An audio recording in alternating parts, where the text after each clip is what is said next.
रहनुमाई के लिए सुनेंगे। इब्रानियों की कलीसिया के नाम खत, उसका पहला बाब, पहली आयत से लेकर तीसरी आयत के आखिर तक कलाम मुकद्दस में से तिलावत सुनेंगे। जिस बच्चे को मिल गया वो जल्दी से हवाला तिलावत करने में रहनुमाई करते हैं।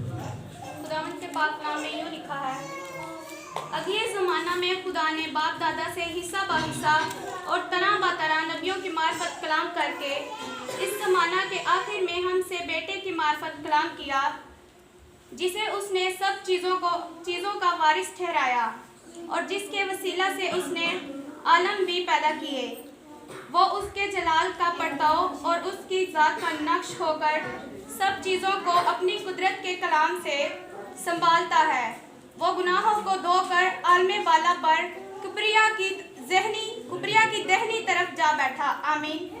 कलाम मुकद्दस का पढ़ा और सुना जाना हम सबों के लिए भाई से बरकत ठहरे। मैं खुदा का शुक्र अदा करता हूँ आज की शाम के लिए, जिसमें हम सब यहाँ पर खुदा उनके घर में उसके चरणों में झुके हुए हैं। तमाम आए हुए मेहमानों के लिए और आप तमाम हाज़रीन के लिए खुदा का शुक्रगुजार, और खुसूसी तौर पर उन बच्चों के लिए जो आज अपने लबों से खुदावंद की तारीफ करने वाले हैं थोड़ी देर के। तो अभी जो हिस्सा आपने कलाम मुकद्दस का सुना है, तीसरी आयत बड़ी अहम आयत है। लिखा है वो उसके जलाल का परतो और उसकी जात का नक्श होकर सब चीजों को अपनी कुदरत के कलाम से संभालता है। आज कलाम मुकद्दस में से हम जानेंगे कलाम की कुदरत के बारे में, कि ये कलाम जिसको हम हर रोज पढ़ते हैं, हर रोज सीखते हैं, इंटरनेट के जरिया से, फेसबुक के जरिया से, टीवी के जरिया से, मुख्तलिफ चैनल्स के जरिया से, इसके अंदर कुदरत क्या है? क्योंकि अक्सर एक सवाल किया जाता है कि कलाम बदल गया। नाक़दीने मसीहियत अक्सर ये सवाल करते हैं कि कलाम बदल गया। तो मेरा सवाल ये है कि जो आपके पास दुरुस्त है आप वो हमें दिखा दें, और अगर कलाम बदल गया है तो फिर इसमें से आप अपनी कौन सी चीज ढूंढते हैं?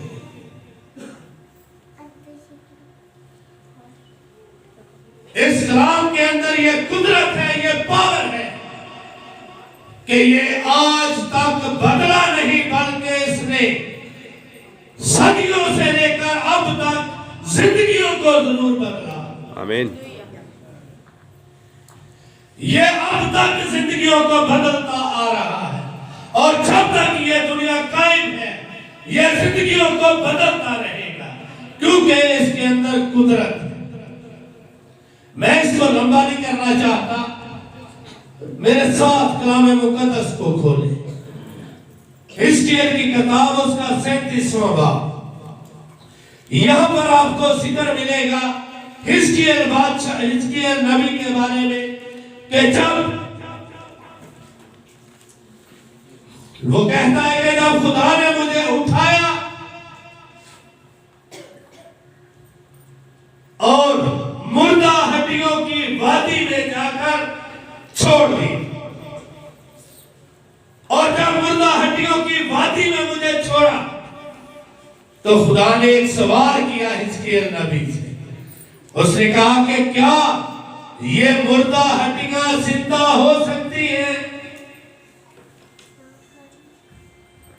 तो हिजकिय्याह कहता है क्या खुदा, तेरे भेदों को तू ही जानता है, मैं इसके बारे में कोई जवाब नहीं दे सकता।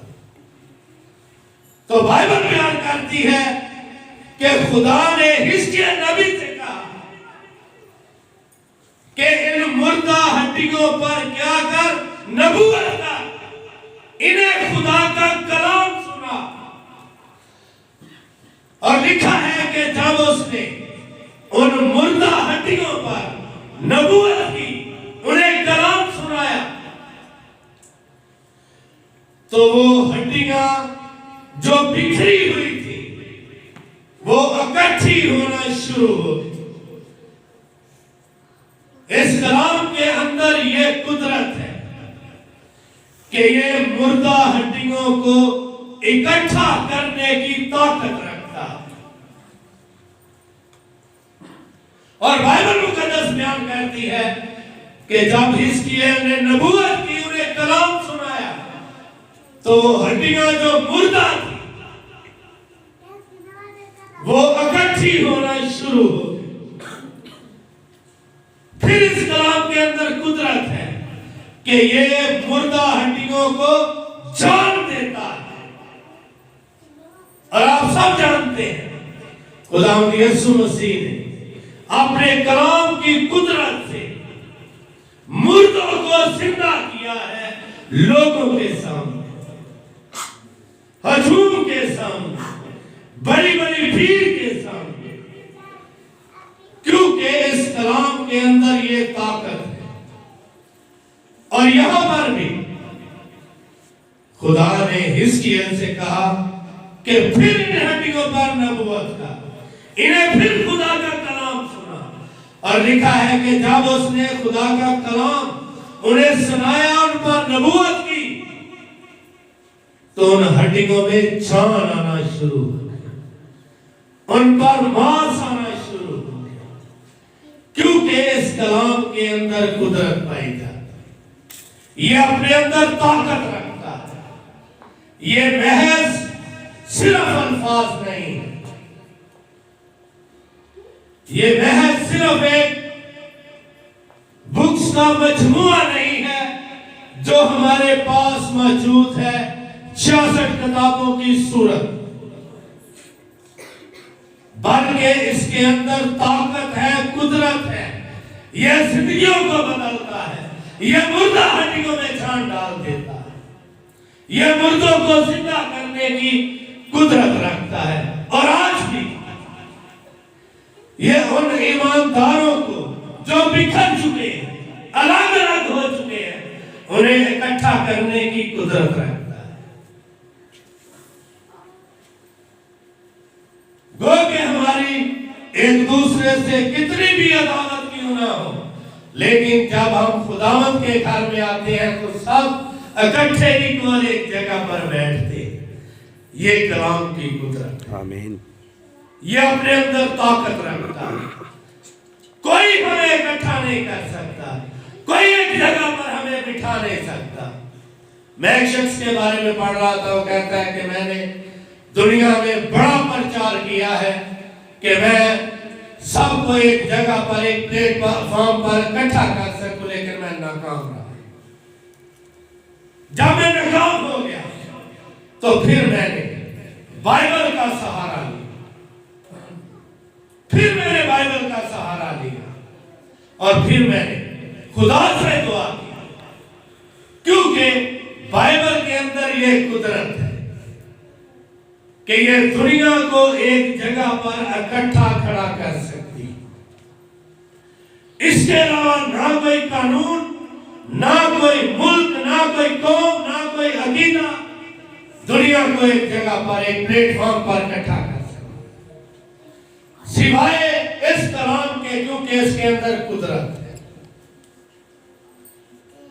इसलिए मेरे अजीजों, जब आप इस कलाम को पढ़ते हैं तो ये ज़हन में रखें कि ये हमारी जिंदगियों को बदलने जा रहा है, ये हमारी जिंदगियों पर काम करने जा रहा है, क्योंकि ये हमेशा हर जिंदगी पर काम करता है।